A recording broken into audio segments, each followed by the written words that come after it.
दोस्तों, एक लड़का और एक लड़की मिलने के लिए आते हैं और जो लोग होते हैं उन्हें साथ में देख लेते हैं। जब उन्हें साथ में देखते हैं तो गांव वाले तो उनकी ज़बरदस्ती दोनों की शादी करा देते हैं। लेकिन शादी तो करा देते हैं, जो दोनों की मर्जी नहीं होती है। जो लड़का था उस लड़की को छोड़कर भाग जाता है। लड़की अपने अपने दोनों रास्ते हो जाते हैं। लेकिन कुछ दिन बाद पता चलता है जो लड़का है उसकी शादी उसके माँ बाप ने कहीं और तय कर दी है। लेकिन जैसे ही यह बात उस लड़की को पता चलती है और उस लड़के को कि मेरी शादी मेरे माता पिता ने कहीं और तय कर दी है, तो एक दिन पहले ही उस लड़की से मिलने चला जाता है। फिर जो उन दोनों के बीच में हुआ दोस्तों, बड़ा ही गजब हुआ। बड़ी ही रोचक कहानी है दोस्तों। नमस्कार दोस्तों, मेरा नाम है मोनिका। मेरे इस नए एपिसोड में आप लोगों का स्वागत है। प्लीज़ वीडियो को लाइक और सब्सक्राइब जरूर कर दीजिएगा। दोस्तों, एक लड़का होता है और एक अमीर घर का लड़का होता है जो कि उसका नाम सूरज होता है। एक सूरज का एक दोस्त होता है सोनू, जो कि दोनों में बहुत पक्की दोस्ती होती है। मतलब यूँ कहो, दोनों का खाना पीना एक साथ होता है। सोनू एक लड़की से प्यार करता है।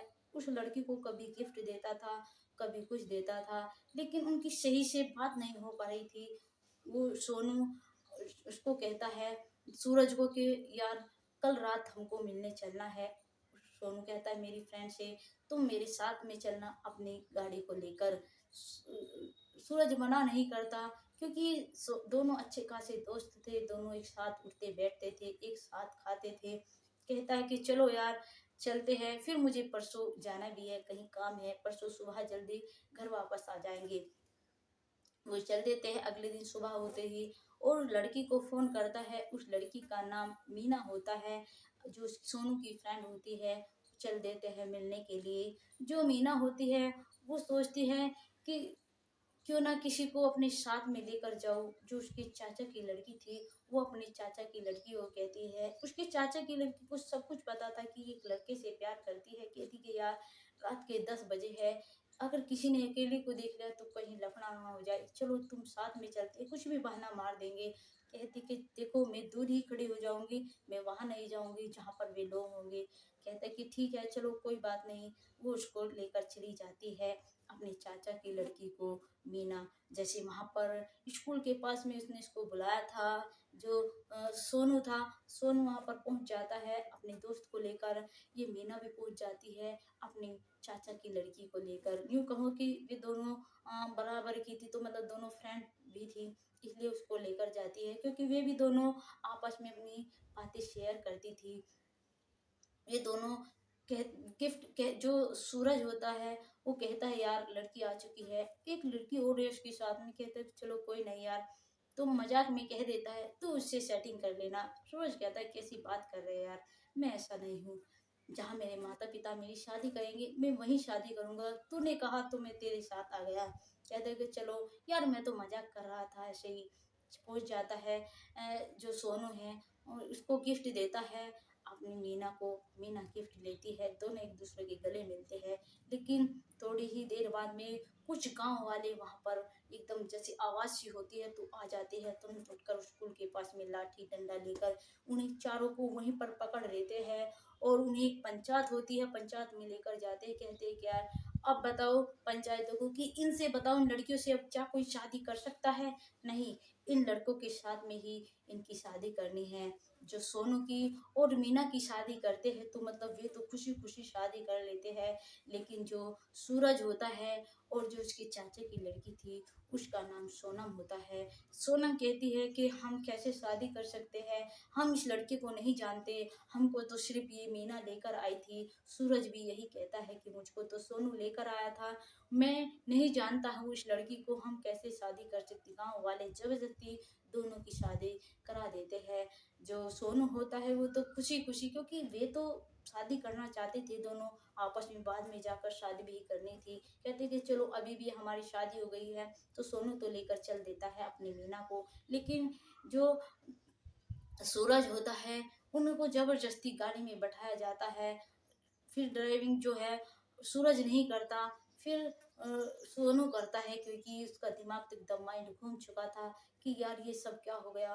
अब क्या कहेंगे मेरे पिताजी? क्या इज़्ज़त रह जाएगी? मेरे पिताजी का तो बहुत ज़्यादा नाम है। वो ये बात सोच ही रहा था। वो रास्ते में कहता है अपने दोस्त को कि गाड़ी रोको, और वहाँ से कूद कर कहीं भाग जाता है। कि उसका दोस्त कहता है कि रुको, रुको, लेकिन वो एक नहीं सुनता, भाग जाता है उस लड़की को छोड़कर। फिर बीच रास्ते में खड़े होते हैं, कहते कि अब क्या किया जाए? जो वो लड़की होती है वो रोती है बहुत ज़्यादा, कहती कि वो कहती तो कुछ नहीं है। फिर वो वहाँ पर चले जाते हैं, जो उसका दोस्त था सोनू, सूरज के घर लेकर कि तुम्हारे बेटे की मतलब ऐसे-ऐसे ज़बरदस्ती शादी, वहाँ पर हम लोग गए थे दोनों, और 2 लड़की थी, मतलब बताता है और कहता है कि चलो भई, हम मान भी ले कि हमारे बेटे ने की शादी कराई है गाँव वालों ने, और हमारा बेटा गया था, लेकिन हमारा बेटा तुम्हारे साथ में गया था, जबकि मेरे बेटे ने कभी इस लड़की से बात ही नहीं की है, नहीं मेरे बेटे की कोई पसंद है, तो फिर मैं कैसे इस लड़की को अब रख सकता हूँ, जबकि मेरा बेटा भी यहाँ पर मौजूद नहीं है। उसके पिता मना करते हैं रखने से। जो सोनू होता है, फिर उसकी तरफ देखता है मीना की। मीना अपने चाचा की लड़की की तरफ देखती है, सोचती है कि अब क्या होगा सोनम?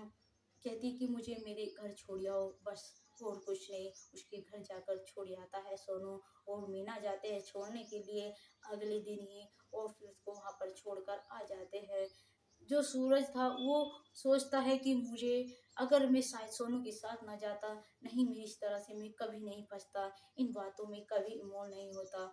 वो वहीं पर रहकर, ये बुलंदशहर की कहानी है दोस्तों, जो वो वहाँ से चला जाता है दिल्ली, और वहाँ पर जाकर जॉब करने लगता है।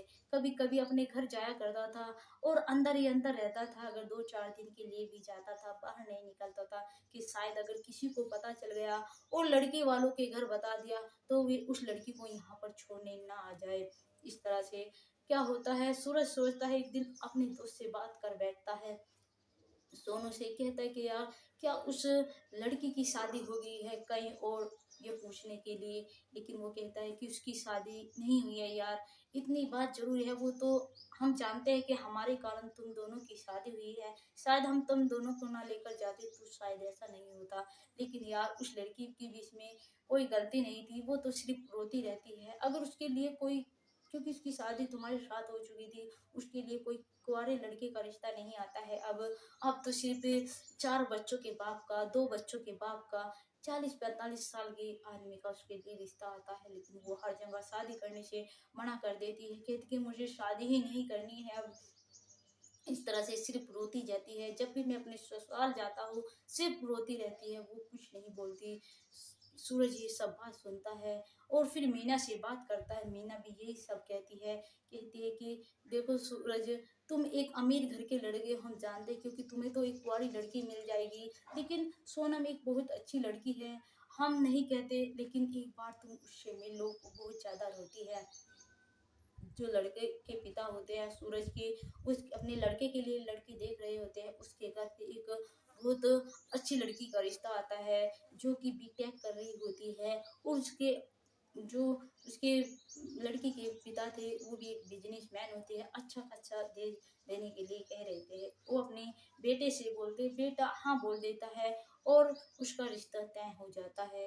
लेकिन कहीं ना कहीं उसे उस लड़की की भी याद आ रही थी, कि यार, मतलब उसके बारे में सोचता रहता था कि उसकी आखिर कोई गलती नहीं थी, और मैं इस तरह से, मतलब हमारी शादी गांव वालों ने जबरदस्ती कर दी थी, और मैं इसको इस तरह से छोड़ कर आ गया। वो अब भी रोती रहती है, और इस तरह से उसके रिश्ते आ रहे हैं, मतलब मैं भी उसकी जिंदगी बर्बाद करने में कहीं ना कहीं मेरा भी पूरा का पूरा हकदार हूँ, क्योंकि मुझे तो एक अच्छे घर से रिश्ता आ गया है, और एक अच्छी लड़की का, लेकिन उसका क्या होगा?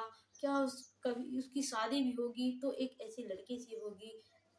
मतलब मन ही मन तड़पता रहता है। फिर एक दिन फिर सोनू के पास में फोन कर देता है, कहता है कि सोनू यार, कुछ बस मैं तुमसे एक बात कहना चाहता हूँ, मैं एक बार मेरी मुलाकात तुम सोनम से करा दो, सिर्फ एक बार मैं उससे मिलना चाहता हूँ। सोनू कहता है कि यार, तेरे तो रिश्ते की मैंने सुना है कहीं और तेरा रिश्ता फिक्स हो गया है, और तुम उससे मिलने की बात कह रहे हो, आखिर बात क्या है? सूरज कहता है कि देखो, मैं बहुत अंदर ही अंदर तड़प रहा हूँ यार, मैं एक बार उससे माफी मांगना चाहता हूँ, बस एक बार मिलना चाहता हूँ। सोनू कहता है कि ठीक है, अगर तुम मिलना चाहते हो तो हम कल ही अपनी ससुराल जाएंगे मीना को लेकर और उससे बात करेंगे। अगर वो कहती है तो फिर मैं तुम्हें फ़ोन कर कर बता दूंगा। सूरज सोनू जाता है अगले ही दिन अपनी ससुराल जाता है और उससे जाकर बात करता है। जो मीना है, मीना जाती है अपनी चाचा के लड़की के घर और जो सोनम थी उसे देखकर रोने लगती है। कहती है कि मेरी ज़िंदगी तो तबाह हो गई है। वो कहती है कि प्लीज़ चुप हो जाओ, मैं तुम्हें एक बात बताना चाहती हूँ। तुमसे एक बार सूरज मिलना चाहता है, पता नहीं वो तो हमें क्या बात करना चाहता है, लेकिन एक बार कह रहा है कि मुझे एक बार मिलना है सिर्फ सोनम से। वो कहती है वैसे भी मेरी ज़िंदगी तो अब बेकार ही है, अगर कह रहा है तो मतलब चलो ठीक है कह दीजिए। थोड़ा मतलब उसके चेहरे पे थोड़ा मतलब रंगत सी आ जाती है एकदम।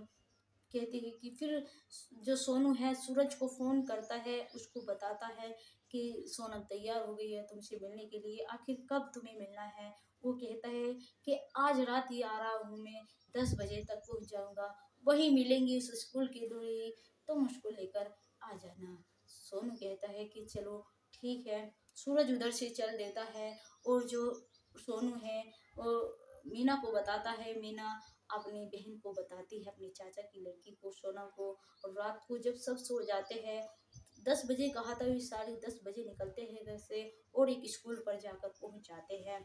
दोनों बात करते हैं आपस में। जो मीना है उसकी आंखों में बहुत तेज आंसू आने लगते हैं, मतलब रोने लगती है उसको देखकर। वो कहता है कि प्लीज़ एक बार चुप हो जाइए और मुझे माफ़ कर दीजिए, मैं इस तरह से छोड़ कर गया था, मैं तुमसे माफ़ी मांगना चाहता हूँ, मुझे माफ़ कर दीजिए। मतलब मैं इस तरह छोड़कर नहीं जाता, लेकिन तुम ही बताओ मैं करता भी तो क्या करता, और मेरा रिश्ता कहीं और तय हो गया है। 1 महीने बाद ही मेरी शादी है। मुझे मैं तुमसे माफ़ी मांगने के लिए आया हूँ। सोनम जो है नज़र उठाकर सूरज की तरफ देखती है, सूरज सोनम की तरफ देखता है। सोनम कुछ नहीं कहती, बस कहती है कि तुम मुझसे एक बार मिल लिए, मैंने तुमको देख लिया, बस मेरे लिए तो यही काफ़ी है कि तुमने कम से कम मेरे बारे में एक बार तो सोचा मुझसे मिलने की। मैं तो इसी के सहारे से पूरी ज़िंदगी काट दूँगी। जिस तरह से सूरज ये बात सुनता है तो सूरज का दिमाग भी एकदम घूम से जाता है। और जैसे सोनम की आंखों में आंसू देख रहा था, उसकी आंखें लाल हो रही थी, तो मतलब उसके एकदम पोली भर लेता है। सूरज सोनम की ओर कहता है कि मुझे माफ़ कर दो और मैं तुमसे प्यार करने लगा हूँ। अब मेरे ख्यालों में सिर्फ तुम रहती हो, मैं कहीं और शादी भी नहीं करना चाहता, सिर्फ मैं तुम्हारी एक बार मन की बात जानना चाहता था। तुम मेरे एक बार मिलने पर कह दी कि मैं पूरी ज़िंदगी काट लूँगी। मैं जानता हूँ कि तुम पूरी ज़िंदगी काट लोगी और मुझे इतना विश्वास भी है। अब मैं तुमसे ही शादी करूँगा। लेकिन जो सूरज है अपने पिताजी से डरता था, सोच रहा था अपने पिताजी को ये बात साफ बात कैसे बोलूँगा, और फिर पिताजी सुनेंगे कि वही लड़की है जिसे मैं छोड़कर भागा था। आखिर हमने किसी और के साथ में तुम्हारा रिश्ता किया है, तब तुमने क्यों नहीं बताया। इसलिए वो सोचता है, वो सोनू को भी नहीं बताता। वो सूरज जो है ऊपर से परे ही निकल लेता है सोनम को लेकर बिना बताए। जो सोनू और मीना उससे कहते कि काफ़ी देर हो गई यार, अब तक नहीं आए हैं। और फिर जाकर देखते तो वहाँ कोई नहीं होता। वे डर जाते हैं, वे घर आ जाते हैं। घर आकर सोनम के माता पिता को सारी बात बताते हैं। कहते कि देखो वो उससे प्यार करता था, इसीलिए ही उससे मिलने आया था, और उसको उसकी पत्नी थी, उससे शादी कराई थी आप लोगों ने, वो उसको लेकर चला गया है। और हाँ, वो इसलिए नहीं बताकर गया है, उसकी शादी उसके पिता ने कहीं और तय कर दी थी, और उसकी इतनी हिम्मत नहीं हो रही थी ताकि अपने पिता को बोले, क्योंकि उसके पिता है जो है सख्त आदमी है, और उसके पिता ने कहीं और शादी कर दी थी जो कि सूरज से पूछ कर की थी। सूरज ने मना नहीं किया था, इसलिए इस बात से वो डर रहा होगा, इसलिए वो तुम्हारी बेटी को लेकर चला गया है। लेकिन जैसे ही हमें कुछ बात पता चलेगी हम तुरंत आपको बता देंगे। इसके जो माँ बाप होते हैं वो तो एकदम खुश हो जाते हैं कि हमारी एक बेटी को एक अच्छा वर मिल गया है, एक अच्छा लड़का मिल गया है, जो हमारी बेटी को मतलब एक अमीर घर का लड़का तो है ही, एक समझदार भी है, जो कि उसकी शादी होने वाली थी, हमारी बेटी को लेकर चला गया, हमारी बेटी को बहुत अच्छे से रखेगा। वे तो खुश हो जाते हैं, लेकिन जैसे ही सूरज के पिता को ये बात पता चलती है, उन्हें बहुत ज़्यादा गुस्सा आता है। जहाँ पर वो जॉब करता था सूरज, वो वहीं पहुँच जाते हैं। लेकिन जो सूरज है अपने पिता से के सामने हाथ जोड़ता कहता है कि पिताजी, मैं इसके बिना नहीं जी सकता हूँ, मैं मुझे इससे इतना प्यार हो गया है, लेकिन मुझ में इतनी हिम्मत नहीं थी कि मैं तुम्हारे सामने अब आकर ये सब बात बोलूँ, क्योंकि शादी में कुछ ही दिन पड़े थे। उसके पिताजी जब ये बात सुनते हैं, वो इनकार भी नहीं कर पाते, क्योंकि वो समझ रहे होते हैं कि हमारे बेटे की हिम्मत हमारे सामने बोलने की नहीं हो रही थी, और हमारा बेटा हमसे इतना ज़्यादा प्यार करता है, मतलब हमारी इज्जत रखता है, तभी तो ये सब बोलने की हिम्मत नहीं हुई। क्योंकि आजकल के लड़के तो सिर्फ डायरेक्ट बोलते हैं, माँ बाप की कोई इज्जत नहीं करता। हमारे बेटे को कम से कम इतने लोग लाज की शर्म तो है, हमारी इतनी इज्जत तो करता है। और अपनी बहू को भी स्वीकार कर लेते, कहते कि बेटा चलो हम एक पार्टी देंगे, एक शानदार अच्छे तरीके से तुम्हारी शादी कराएंगे, अपने घर पर लेकर जाते हैं। और जो सूरज की वाइफ थी उसे उसके घर छोड़ कर आते हैं, कहते कि हम बारात लेकर आएंगे। उसके पिता भी खुश हो जाते हैं, एक अच्छे से तैयारी करते हैं, मतलब एक जिस तरह से शादी होती है इस तरह शानदार से उसके पिता सूरज जो है बारात लेकर आता है सोनम के घर। और जैसे सबकी शादी होती है, अच्छे से शादी होती है, सब कुछ शहनाइयाँ बजती है, मतलब एक इस तरह से शादी होती है जैसे एक अमीर घर के बच्चों की होती है। इस तरह से जो है सोनम के पिताजी अपने बेटी की शादी करते हैं, क्योंकि उसे पता था जो सूरज है वो बहुत अमीर घर का लड़का है, वो उनमें किसी चीज़ की कुछ कमी नहीं छोड़ता, एक अच्छी सी शादी अपनी बेटी की करता है। ये इसे पिता करता है, क्योंकि पिता तो अपनी बेटी को सब कुछ देना सोचता है, उसने भी सब कुछ देना सोचा। दोस्तों हमें कमेंट में ज़रूर बताइएगा कि हमारी ये कहानी आपको कैसी लगी है। और हाँ दोस्तों, बड़ी ही अच्छी कहानी है ना। जय हिंद, जय भारत।